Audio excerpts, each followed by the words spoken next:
آپ فرماتے میں نے چھوڑ دیے سارے وظیفے، میں صرف رسول اللہ کا قرآن پڑھتا ہوں۔ رمضان سارا قرآن پاک، سارا رمضان۔ اب تو عادت ہی نہیں رہی ہمیں قرآن پاک۔ اگر لوگ ناراض نہ ہو تو محفل نعت ہوتی ہے تو تلاوتیں کتنی ہوتی ہیں، اور نعتیں ہم نے ذوق ہی نہیں بنایا، ذوق ہی نہیں بنایا ہم نے تلاوت قرآن کا، اس لیے کہ قراء علماء فقراء ان کو ہم تیار ہی نہیں کر رہے، ہم تو ایکٹر پال رہے ہیں جو پیسے لیتے ہیں نعت خوانی کے، معاذ اللہ۔ او میرے بھائی، کیا قرآن میرے نبی کی نعت نہیں؟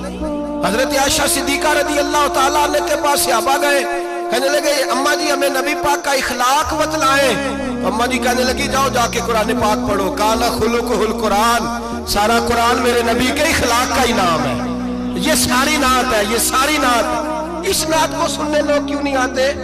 اتنا رش میں اپنے نعت میں اتنا تراویح پہ کیوں نہیں ہوتا؟ اور ملت کا جوان یاد رکھے، بوڑھے تراویح پڑھتے ہیں، ضعیف تراویح پڑھتے ہیں، گھٹنوں میں درد ہے تراویح پڑھتے ہیں، بیمار بوڑھے تراویح پڑھتے ہیں، جوان وہاں چوک میں کھڑے۔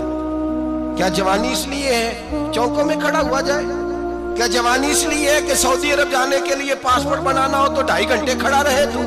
شناختی کارڈ کے دفتر تو کھڑا رہے، پروٹیکٹر کے لیے کھڑا رہے، کافروں کے سامنے کاسا لیسی کرنے کے لیے تو کھڑا رہے، تو نوکری پہ جائے تو ساری رات کھڑا رہے، اور تو قرآن کے لیے کھڑا نہیں ہوتا؟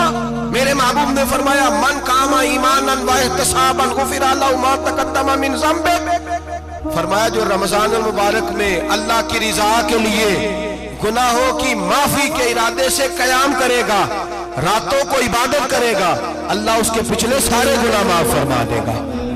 نوجوان ارادہ کریں، پروگرام بنائیں کہ انشاءاللہ قرآن پڑھنا بھی ہے، قرآن پڑھوانا بھی ہے، سننا بھی ہے، اور انشاءاللہ بولیے سننا بھی ہے اور پڑھنا بھی ہے اور پڑھانا بھی۔ ہمت کریں، دلیری کریں، آ کے کھڑے تو ہو، اللہ توفیق عطا کرے گا۔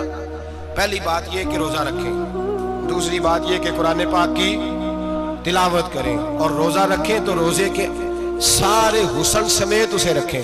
نبی پاک نے فرمایا رمضان غمخواری کا مہینہ ہے، غمخواری کریں۔ ہمارے زمانے میں 2 قسم کی تکلیفیں ہیں، ایک تو غریب آدمی، اس کا حال یہ ہے کہ وہ مانگتے ہی گزارا کرنا چاہتا ہے، اس نے ہاتھ یوں کر لیا ہے تو اب اس کا یوں ہونے کو تیار نہیں۔ ضرورت اگر کسی آدمی کو کسی دروازے پہ لے جاتی ہے تو برا نہیں، لیکن سوال کا اپنے اوپر دروازہ کھول لینا یہ ٹھیک نہیں۔ فاقہ کشی پیدا کریں، حوصلہ پیدا کریں، تھوڑے پہ گزارا کرنا سیکھیں۔ غریبوں کو بھی اجازت نہیں کہ وہ نکل کھڑے ہوں میدان میں مانگنے کے لیے، ٹولیاں نکلتی ہیں رمضان میں، جتھے نکلتے ہیں خیرات کٹھی کرنے میں، بچیں۔ میرے نبی پاک صلی اللہ علیہ وسلم نے فرمایا جس نے بغیر ضرورت کے سوال کیا، جب قیامت کے دن آئے گا تو اس کے چہرے کے اوپر گوشت نہیں ہوگا، صرف ڈھانچہ ہی ہوگا۔ اتنی بھیانک صورت میں آئے، بغیر اشد ضرورت کے سوال نہ کر، کبھی سوال نہ کر۔ اور امیروں سے گزارش ہے کہ رمضان ہمدردی کا مہینہ ہے، ہمدردی کریں تو سامنے والے کی عزت کا بھی خیال کریں۔ یہ بات درست ہے کہ غریب سیاڑا نہیں ہوتا، اس لیے کہ جس کی جیب میں پیسے نہیں ہوتے بھائی اسے عقل بھی نہیں ہوتی، جس کے گھر کار نہیں ہوتی اسے چلانے کا طریقہ، جس کے گھر اوون نہیں ہوتا اسے چلانے کا طریقہ بھی نہیں آتا، جس کے گھر میں چیزیں ہوتی ہیں اسے چلانا بھی آ جاتا ہے، جدے گھر دانے ہوتے کملے بھی اس کے سیانے ہو جاتے ہیں۔ تو چودھری صاحب، سیٹھ صاحب، نواب صاحب آٹا تقسیم کرتے ہیں، کھڑے ہو کے فوٹو کھچاتے ہیں، فیس بک پہ دیتے ہیں، اور ایک آٹے کا تھیلا اور 10 اخباروں میں فوٹو۔ اللہ سے ڈریں، رمضان ہمدردی کا مہینہ، ہمدردی کا، غریب کو دیں تو اس کی عزت کو رسوا نہ کریں۔ میرے نبی پاک علیہ السلام کے صحابی حضرت عبداللہ ابن عمر رضی اللہ تعالیٰ عنہ ڈھونڈ کے لاتے تھے مسکینوں کو، ڈھونڈ کے، اور جب لاتے تھے تو اپنے دسترخوان پر بٹھا کر اپنے ساتھ افطاری کرایا کرتے، اور پھر فرمایا اللہ تعالیٰ نے لن تنالوا البر حتی تنفقوا مما تحبون، اللہ کے راستے میں وہ چیز دینی ہے جو تمہیں زیادہ پیاری ہو۔ کون سی چیز جو تمہیں؟ میں تھوڑا سا بے باک ہوں، بعض دوستوں کے ساتھ، سب کے ساتھ نہیں۔ ایک دوست مدرسے میں گھی دینے آئے ایک دفعہ، تو وہ والا گھی دے گئے جو سب سے سستا تھا، تو میں نے کہا مجھے دیانتداری سے بچائے، آپ یہی کھاتے ہیں گھر میں؟ کہنے لگے نہیں۔ تو میں نے کہا پھر ہم نے بچے مارنے کے لیے تو نہیں نہ رکھے ہوئے، کیا وہ والا گھی اللہ کے راستے میں پیاری چیز دے رہی ہے نا، اس لیے گلے گلے نوٹ لوگ مسجد کے گلے میں ڈال جاتے ہیں، پھٹے ہوئے ڈال جاتے ہیں، کہتے ہیں جوڑنے کے مولوی صاحب۔ اور خدا کے بندے پیاری چیز دینی تھی تو نے، اور تو نے اس کا ترجمہ الٹ کر لیا ہے۔ سمجھ لیں رمضان المبارک میں کسی غریب کی مدد کرنی ہے تو ساتھ اس کی عزت بھی کرنی ہے۔ نبی پاک علیہ السلام کے دروازے پر جب یہ جملہ ایک ہے لیکن بڑا قیمتی ہے، صحابہ کہتے ہیں جب ہم دروازہ رسول پہ جاتے تھے خیرات بھی ملتی تھی اور عزت بھی ملتی تھی۔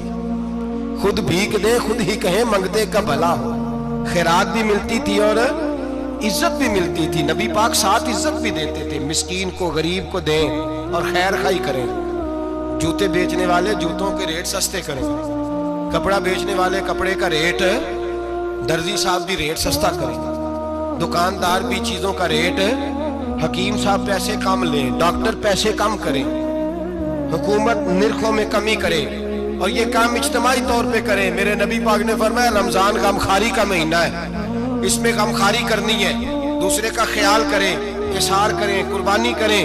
یہاں ہر چیز کا ریٹ بڑھ جاتا ہے رمضان شریف میں، ہر آدمی کہتا ہے میرا سیزن آ گیا ہے، توجہ بڑھائیں، خیال کریں، غمخواری کا مہینہ ہے۔ اور پھر آپ لوگوں سے یہ بھی گزارش ہے کہ رمضان المبارک کا جب مہینہ آئے تو جس آدمی کے ساتھ نیکی کرنی ہے وقت پہ کریں۔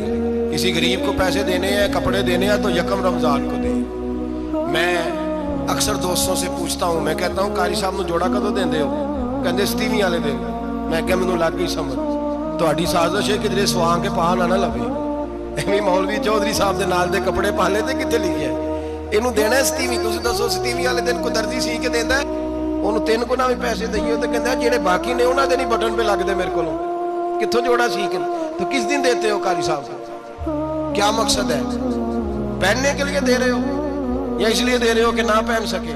تو بھائی آپ جب کسی کو کچھ چیز دیں گے تو کب دیں گے؟ جب وہ استعمال کر سکے۔ غریب کو لوگ فطرانہ دینے جاتے ہیں عید سے 1 دن پہلے، تو کیا کرے گا اس کا؟ نہ تو کپڑے خرید سکا نہ روٹی لا سکا، بلکہ میرے حضرت صاحب فرماتے ہیں رمضان سے پہلے دے دو، رمضان کی نیت کر کے رمضان سے 1-2 دن پہلے دے دو، اللہ رمضان جتنا ثواب ہی عطا فرمائے گا۔ رمضان سے پہلے دو جس کو کچھ ہے دن، قبل از وقت تیاری کرو۔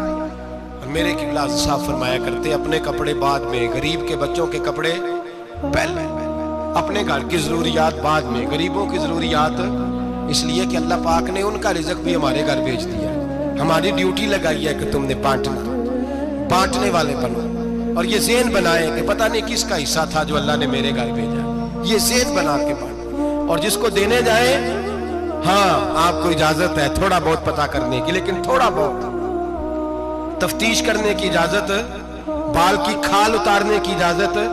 میں نے دیکھا ہے لوگ غریبوں کا انٹرویو لیتے ہیں، تیرا تو فلانا کمانے والا نہیں،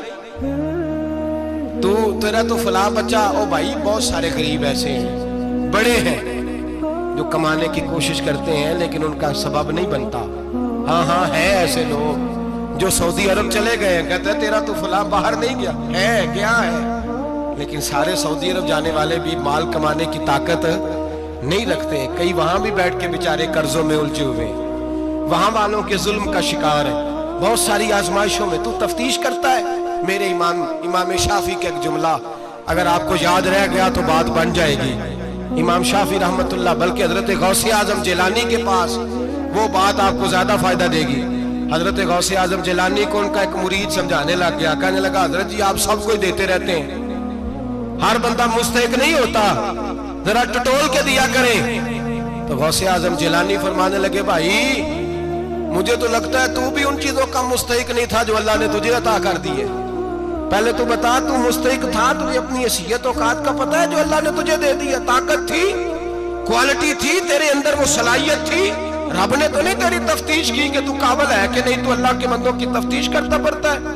امام شافعی فرمایا کرتے، امام شافعی فرماتے رب تجھے پرکھ کے نہیں دیتا، ٹٹول کے نہیں دیتا، رسوا کر کے نہیں دیتا، تو غریبوں کے ساتھ یہ سارا ظلم کیوں کرتا ہے؟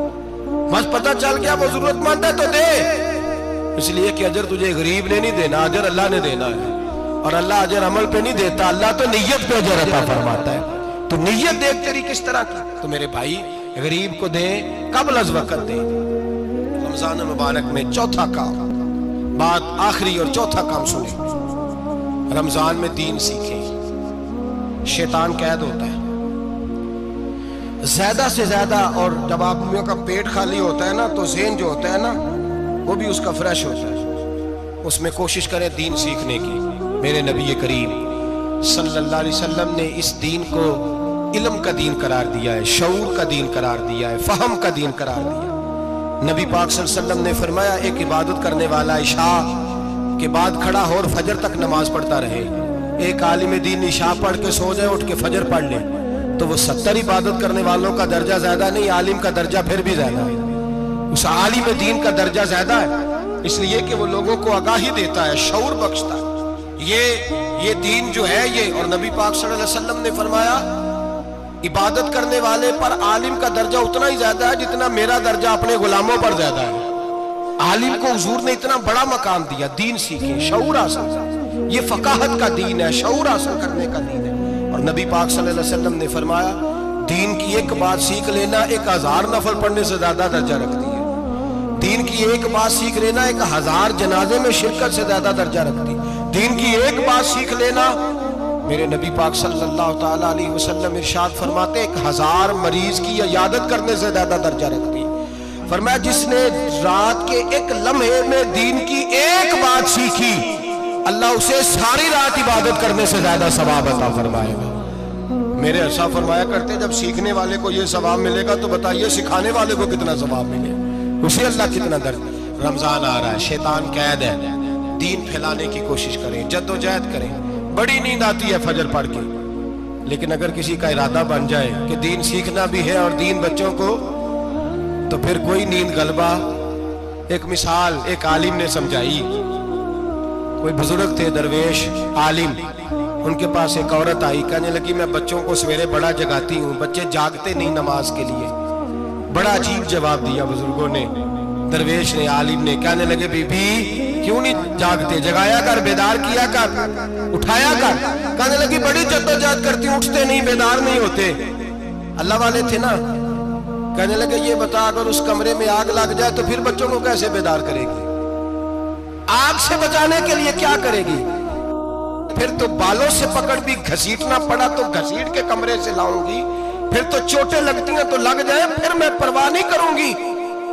آپ فرمانے لگے یوں سمجھ لے جہنم کی آگ جل رہی ہے، اگر تیرے بچے نے نماز نہ پڑھی تو آگ لگ جائے گی، اگر اس نے عبادت نہ کی تو اسے آگ، اب جیسے بھی تجھے اٹھانا پڑتا ہے اٹھا گھسیٹ کے باہر لا، لیکن اس کی نماز قضا۔ نیند بڑی آ رہی ہے سویرے، لیکن اگر دین نہ سیکھا تو مشکل ہو جائے گی۔ جیسے بھی اپنے آپ کو جگانا چاہیے، ہمت کرنی چاہیے، دلیری کرنی چاہیے۔ ہمیشہ مدحت خیر الانام میں گزرے، دعا ہے یہ عمر درود و سلام میں گزرے۔ آخر دعوانا